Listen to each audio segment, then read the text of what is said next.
What up, though?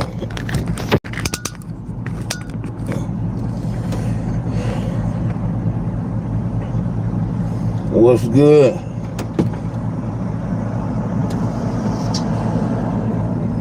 Yeah, another Friday, y'all. Seeing what's going on, you dig? I'm seeing what's happening. You know, feeling good out here in these streets right now. Damn near 80 degrees. Nice little breeze. You dig? I'm digging it. I'm hoping you do. You dig? But like I said, I'm feeling good, man. I was thinking about something. I was talking to my son earlier today, and I forgot to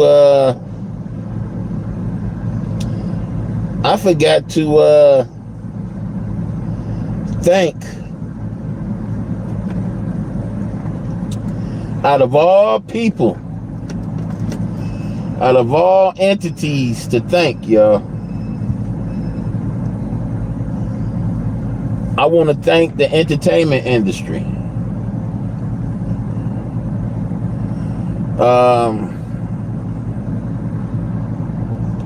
What part of the entertainment industry?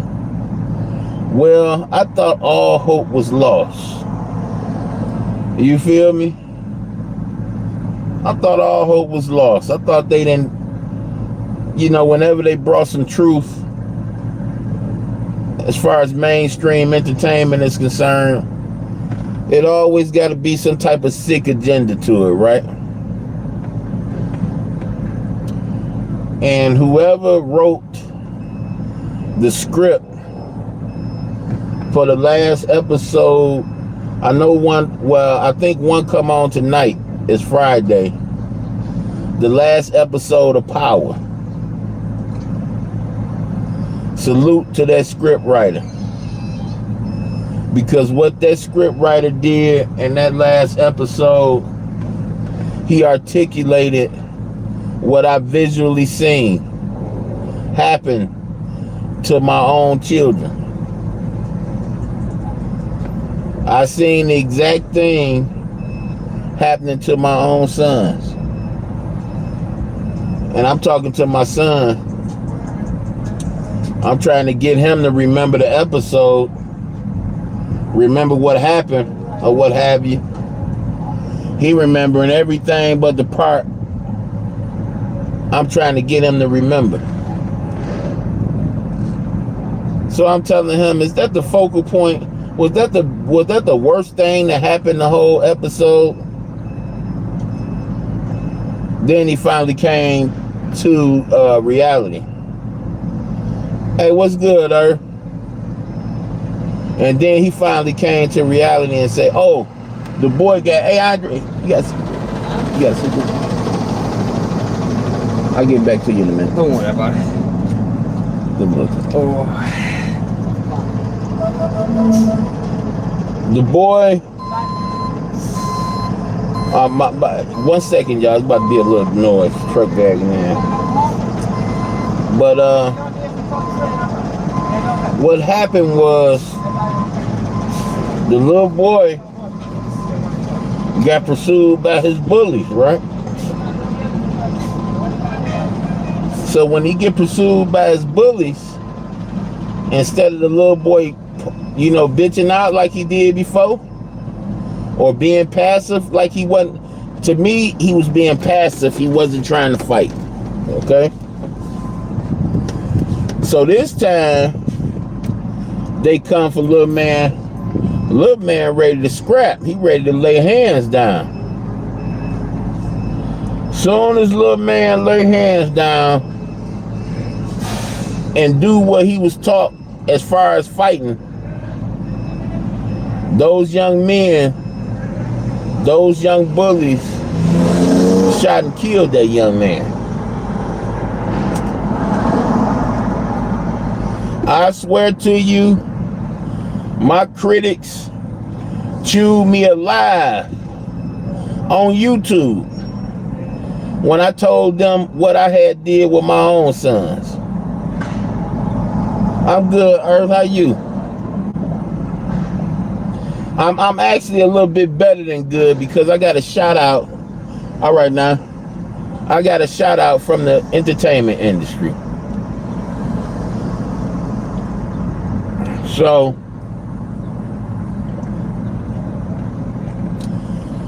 the little boy lay hands down, knocked one of the guys out, or should I say stumbled him back. The guy pulled out a gun and shoot him. I visually seen that happening to my own kids. And my son told me, he said, when I seen that, Pops, I thought about you. He said, I the first thing I thought about was you.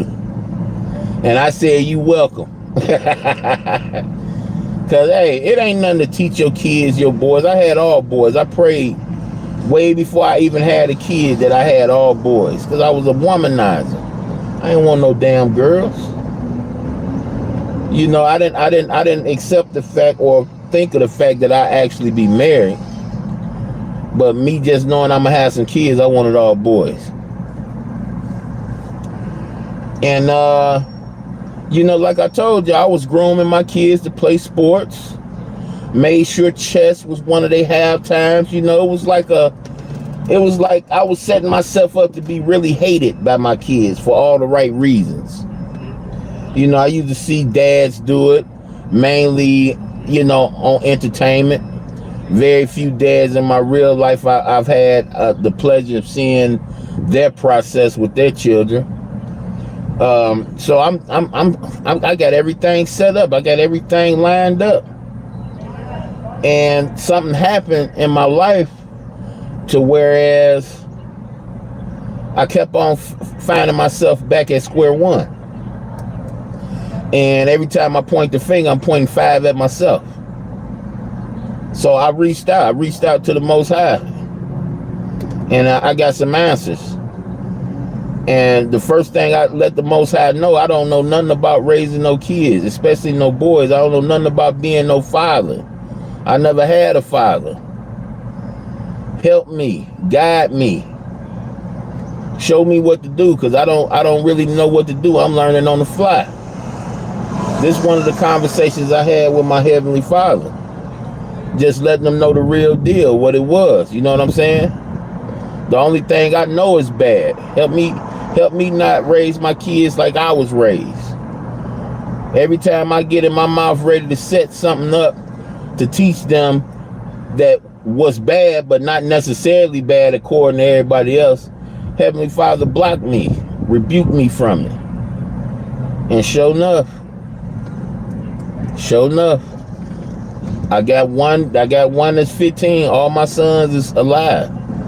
All my sons is free. No cases on them or none of that shit. So when I seen that episode of Power, me and my wife sitting there looking at it. When I seen that episode, I said, oh, shout out to all my YouTube homies that chewed me up on that panel. Let me see, it was Slapper. It was Christ Council. It was Classic Lights. And a few other people, but they're my main people right there. Chewed me alive. How in the hell you call yourself a dad? You know, my homie Christ ain't come at me like that, but how the hell you call yourself a dad and you ain't even teach your kids how to fight and you live in Detroit?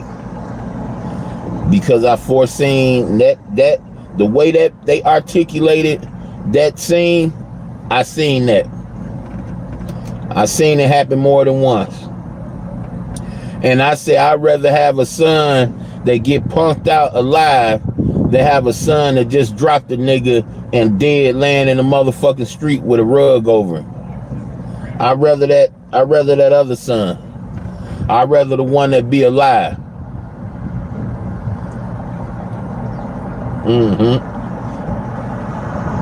See, now I know y'all know everybody got their own brain. Just because I didn't raise them to fight don't mean they ain't gonna go out there and do it anyway. Like, look at them. I told them niggas when they came home talking about my girlfriend this, my girlfriend that, I said, nigga, ain't no girlfriends until you move out. We ain't gonna even start no complications with no motherfucking girls. When you move out, when you can pay your own bills and say, Pops, I'm gone, that's when you got a girlfriend. Other than that, nigga, focus on keeping these motherfucking chores taken care of. Focus on making sure you're home at the right time and make sure you get to school. My kids was way stronger than me. My kids ain't never had bad attendance. I did.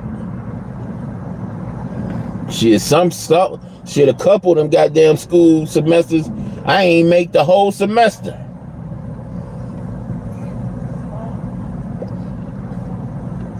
Shit was so rocky and inconsistent on my end as far as the parents I had was concerned. And for a time period, I used to look down on my mama. Why I didn't deserve something better? Until I got older, and right before my mama left here, I was looking at my mama in amazement. I was looking at her in amazement before she left here. She ain't never been married. All her kids was married. Her 3 kids was married. My mama had a drug issue. My mama was a mama at 15 years old. My older sister had me at 18 years old. Had my baby sister at 32.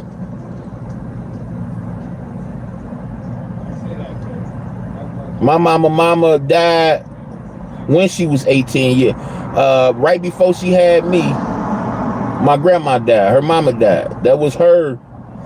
You did her ace in the hole. That was the main person in this world that loved her.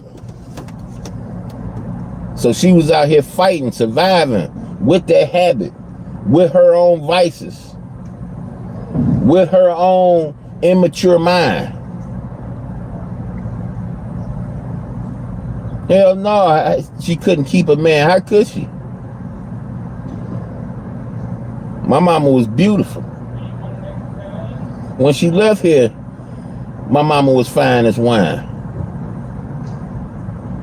My mama was 60. I look older. I got more gray hair on my face and shit than my mama had on her when she left. I got more gray hair and white hair at 46. I looked at my mama in amazement because I got a wife. My mama did this by herself. Yeah, she failed many times, but she never gave up. She failed many times. Asked for help for me and my sister. Me and my older sister help with this. Can they go to school from over here for a time period? Because I done fucked this up. I done fucked that up. Many times. But she never gave up. That's why I was out here making sure nobody even suspect me of trying to throw a stone at somebody like Jazzy G, who keep on trying, no matter how many times she failed, you understand, and people dug up her dirt and brought it out here, she still tried, still fighting. Or that goddamn girl that ZX always big up and that don't give a damn about him over there that Jazzy was beefing with. You never see me throw stones at somebody like that. Because I was sitting here growing, looking at my mama figure shit out too. We was growing and learning shit together. Never throw stones at those young mamas. They got to take their own goddamn path. A lot of them young mamas didn't have the correct upbringing to know exactly what to do. The only thing they know what to do is not do is the things that made them feel fucked up growing up.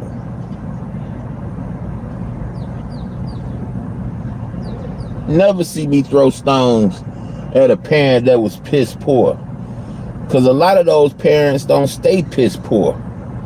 A lot of those parents learn from their mistakes and do better. A lot of them don't. Them ain't the ones I'm talking about. I'm talking about the ones that do. Because before I left here, before my mama left here, her grandkids felt like she was the best woman in the world. Her grandkids ready to beat her daughter ass for talking crazy to her. Beat their own mama ass for talking crazy to my mama. So let me break it down for you. My sister's children on several occasions was ready to put hands on their own mother because she disrespected their grandmother. They didn't care nothing about the crackhead days. They didn't care nothing about the mistakes she made in the past that their mother kept on bringing up. The only thing they cared about is what their grandma did for them, the time they came in, for the time she left out. That's all they cared about. And if she fucked up and did something crazy while they was here, oh well, we don't remember and we don't care. We love you. We want to be up under you all the time.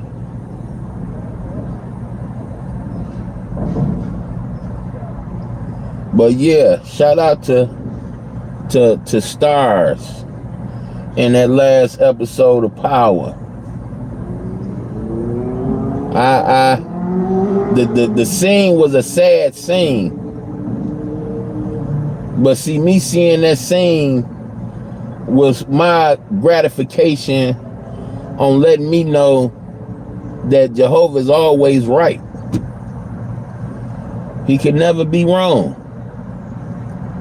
Do you actually think, if you knew just the slightest thing about me, that a nigga like me will raise my kids and not teach my kids how to knock a nigga out? How to have my kids ready to receive punches? Yeah, they had their ass whooped.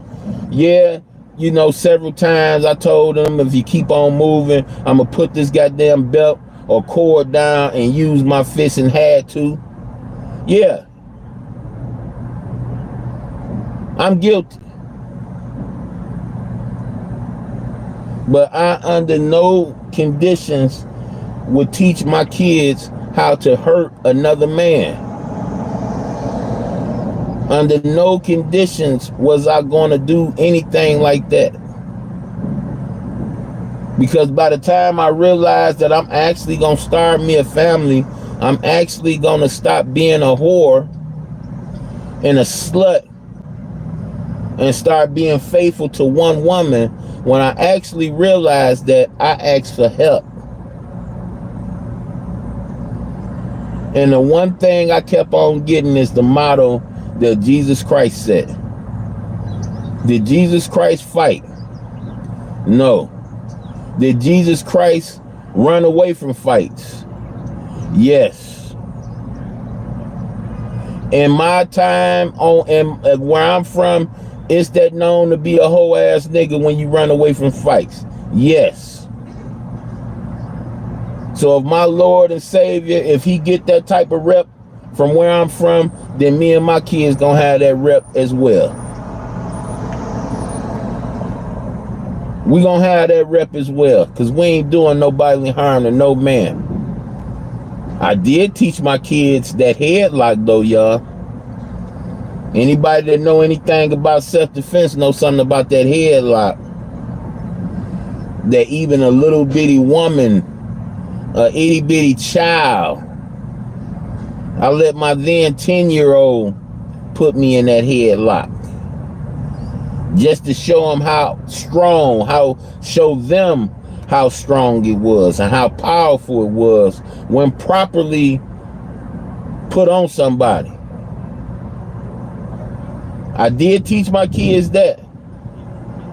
But I didn't tell them. I told them once they stop moving, let them go. I didn't tell them to keep it in there until they can't move no more. I said, when you feel that person that tried to hurt you, when you feel their body go limp, that's when you let it go. You don't want to kill them. You just want to put them to sleep. So yeah, I did teach my kids how to subdue somebody that was trying to do bodily harm to them. But I never taught them how to dominate and hurt another man. Never. And when I seen that episode with my wife, I thought about the panel I had, and I got that panel up on my channel when they rotised my ass about the stance I took. And no matter what, you know, I say they rotised, but at the end of the day, I won. If it was a contest, I was the winner. Because lo and behold, 26, 22, 19, 15, I got all my babies. I can call my babies. I can tell my babies I'm hungry. Come fix me something to eat or buy me something to eat. You know, at the end of the day, winning, shining. Not because I'm the smartest nigga in the world. Not because I know this and that. Only because I chose to listen to the tutelage and the teachings of Jesus Christ and the author of the Bible. Only because of that. Not because I'm Confucius. Not because I'm one of those special born people with extra abilities. None of that. Not because of none of that. Only because I obeyed and listened. That's it. That's it. No other reason. No other reason, y'all. And I woke up. Well, no, I didn't wake up after me and my son talked about it. I tried to call CC. And you know, and our long little way talk some stuff to him about how Hollywood articulated my vision, or saying that prevented me from teaching my sons how to fight. And I love it, man. When I see my little son, my youngest son, who ain't nothing like his brothers, and all of them different in their own way, all of them different. The older two, they get along better than the all the rest of them because they got longer time with each other in this world. But in due time, you know, the second oldest, he do, you know, check up on his, you know, brothers and try to take them out and stuff like that. The older brother trying to get into the swing of things. He had his punk ass on Facebook complaining about how his real friends is this and how nobody check up on him and his friends. And I say, son, you got two little brothers you don't check up on. You think you better than the world? How you look like talking about some other niggas and you ain't shit to your own people? And I thought he was gonna whine and cry like a little punk, but he actually did something about it. He put together a barbecue, which that barbecue I did, I was live on a few months back.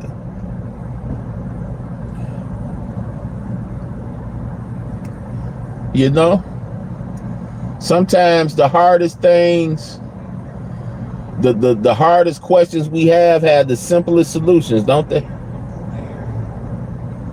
Have the simplest solutions. No, my sons ain't never feared no man because they had me. They had me. What they gonna fear another man for?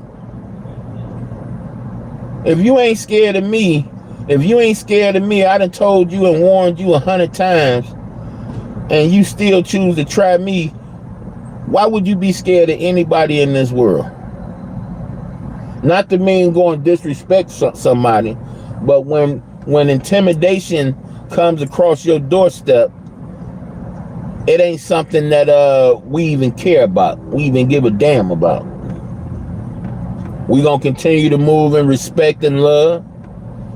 And once we see that's exhausted and it's only gonna go one way, we gonna get a forewarned down. Like, hey man, I'm not into that type of stuff. I don't want to do nothing to harm you. Don't want to do nothing to you. But I am gonna defend myself now. I am gonna do that. You know, I love my Lord and Savior, but I'm not. He already told me I'm gonna fall short of the glory. And I'm letting you know before you even make that mistake that I'm gonna fall short of the glory. Because when you swing, I'm gonna block. But when you happen to get that lick in, if you just so happen to get that nice little tap in, I'm gonna do what I gotta do. And don't have a little bit of power to go with it, because that's gonna make me move even more quicker. Because I don't want you to slip up and catch me with a good one and have me stretched out somewhere now. See, if I stretch you out, I'm gonna make sure you out of danger. I can't depend on that from you. I stretch you out. You ain't got to worry about me kicking your teeth in after you out in limbo somewhere. But see, I can't ask for that same courtesy from you. So I'm going to put that forewarning out there, but I never want to put my hand on another man. I raised my sons not to do it. When I got up to at my job, I got into it with somebody that loved me now. Thankfully, because I listened to Jehovah instead of listening to myself. I told my sons right off the bat, hey, this ain't got nothing to do with you. I know I raised you different than this, but this on something different. So, just, don't say nothing. Don't move wrong. Just stay back. And fortunately, before everything was done, Jehovah let me see something that I didn't see at first. Nobody cared about this dude. Everybody telling me, everybody want me to do something to this dude. Everybody hate him, but ain't nobody stumped him out yet. Ain't nobody crushed him yet. The bosses even complain about him. Everybody hate this dude, but ain't nobody squashed him like a bug yet. Coming telling me that people in their real life, people that grew up with him, don't like him neither. And I got up and got ready to smash this nigga, and everybody, including my bosses, just stepped back. And we was inside their business and was about to let me have my way with this nigga. And when I seen that these niggas didn't give a fuck, period,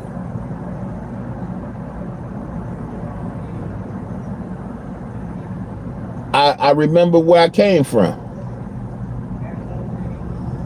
I mean, my bosses, literally, him and his wife moved out the way so I can get to this nigga. And I mean, family, all I had to do is fall, hit this boy head up against something the wrong way, and that's the rest of my life. That's the rest of my life. Gone. Involuntary manslaughter, because there's cameras all through there. So they gonna see we had a fight. They gonna see it wasn't no intentional killing if the worst of the worst come on happen. If it happened on my part or on his part. They gonna see, okay, his head hit the back of the metal desk, and this metal or that metal, the stove, the fryers. But at the end of the day, life continues as it was because nobody give a damn. My wife is a widow, or somebody is married to a nigga that's gone for damn near the rest of his life because he choose to listen to his own anger instead of Jesus Christ. And when I seen that shit play out in my head, when I seen all that rage that had built up over months, and when I seen it finally came to their head, man, and I stood up out that motherfucking chair and grabbed this nigga by his goddamn collar, I just seen, and out my peripheral, I just seen nobody doing shit. Everybody just looking. Ain't nobody trying to say, no, it's not worth it. And come on, man, pull yourself together. Everybody like, fuck that nigga up. And I said, nope. I said, nope. Not even.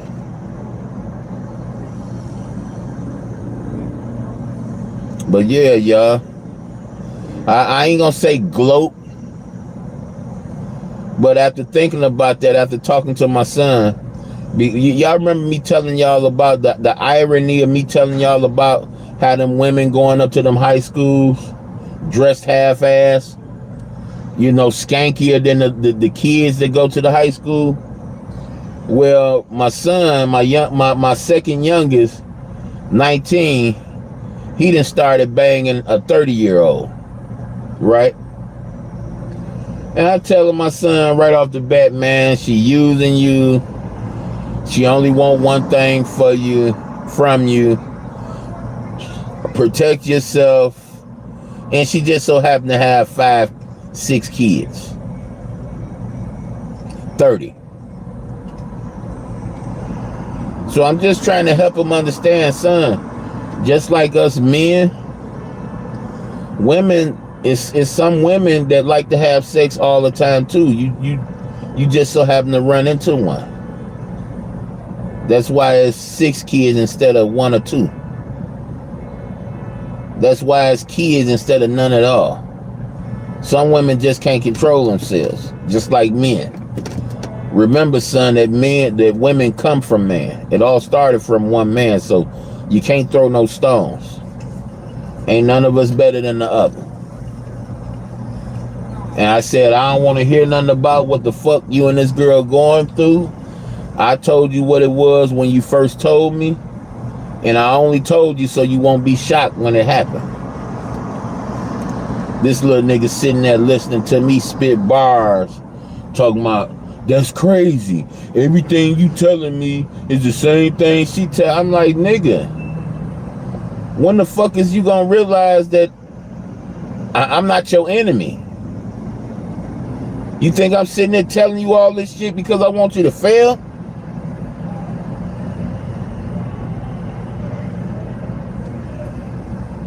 Man.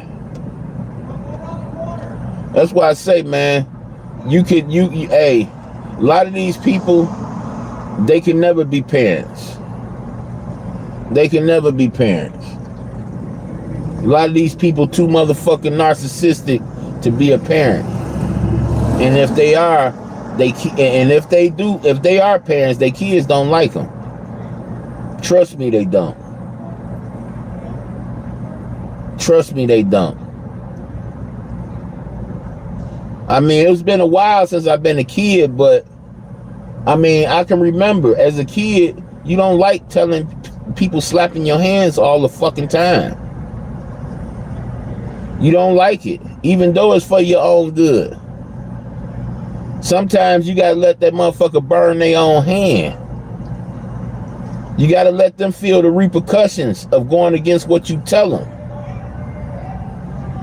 You can't keep being there and correcting the wrong because they never learn. They never learn. They never get the skills to put 2 and 2 together. Because every time they put the wrong mixture together, they always got somebody there to say they ass. Told my son just reminded me. He said, it's one thing I always remember. I said, what's that? He said, I remember the one time y'all told Josh, don't take his ass with them boys riding in that car. And he told them, he told us that the boy was legit and this, that, and the other. Here it is, about 2 hours later, the boys them going to jail for carjacking.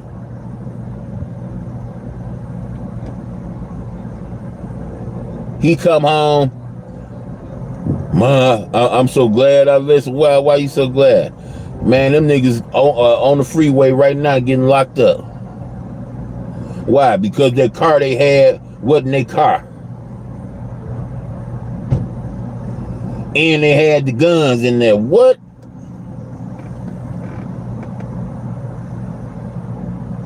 See, you don't get power from knowing things. You get power for actually listening. Listening actually is a real great preventer. Yeah, a lot of us need to scribe. Listening actually helps us sustain life. You did. Just think of it like this. Think of how many people would still be here if they actually listened to God when he said no fornication. No fornicators will enter his kingdom. Think of how many people, if they cared about entering his kingdom, that wouldn't have fornicated, that will actually still be here. That will actually still be free out of prison. Think about it. Remember this man died. He come home, find a nigga in his bed with his woman. One of them died. Sometimes all of them die. This nigga cheat on his girl with his best friend. Cheat on his girl with his best friend girl. Somebody die in that situation. Somebody go to prison. Think about it, y'all. Listening is one of the greatest preventers, one of the most underrated preventers in all of human history. You see, you get people talking about how Christianity is the reason for all the wars and shit, right? But nobody focuses on the part about Christianity that says thou shalt not kill. Love your neighbor. So if the preacher's telling us to eye for an eye, but Jesus Christ telling us to love our neighbor, and including going extra far and saying love your enemy, who should we listen to? Jesus Christ or the preacher? And all these people around here throwing up Martin Luther King. Martin Luther King didn't believe in Jesus Christ. Martin Luther King didn't preach the gospel. He took things out of the gospel, but he wasn't no representative of the virgin birth. And he never hid it either. This is 9 times out of 10 why he's the only American-born man with his own holiday. See, while y'all looking at color, while y'all letting them got you indoctrinated in their race, right? R-A-C-E. You indoctrinated in their race propaganda. It's those of us in the real world that see what it really is. The only American-born man with his own holiday, people. How racist really is this land? How racist really is this land? I tell you, before it's all over with, you're going to see people that's black as night as one of the most royal families on this earth today. Not saying that Blackest Night family gonna be better than the other families that rule the earth, but you're gonna see that these people don't see color. They make you see color. They make you run their race. While those of us in the know, we sit back here and we observe. We peep out, we take notes. We don't let people tell us how to vision things. We don't let people tell us how to see or how to feel. In a lot of cases, we don't even let people tell us where to go. We like to feel and prove stuff out on our own. We don't just say, hey, oh, that's a size 14. Oh, yeah, that's my size. No, we try them on first, nigga. We make sure they fit like a glove, like we want them to fit, before we give them that passing grade. You understand what I'm saying? That's how we move. And we out here, we might not be as deep as we want to be, but we deep right now. And we observing, and we getting more and more knowledgeable every day. And we're going to continue to do this. I was sitting there peeping, and I've been sitting here peeping for a while. Sitting here looking at people diss certain people. And those same people was the same people putting hundreds of thousands of dollars in cash apps in these people's accounts. That's crazy. You hear somebody like Let's Get It call somebody a crackhead, and she was the main one funding these so-called crackheads. It's crazy. It is downright crazy. Talk about these people and what's the main provider for these people's channel and well-being. I'm thinking of all the people that gave to these people that they hate now. And then to the people that they love or they give a damn about now, couldn't even fathom looking out for them. What's up, Queen? She looking mean for? Better fix your shit, nigga. Yeah. Let me end this live.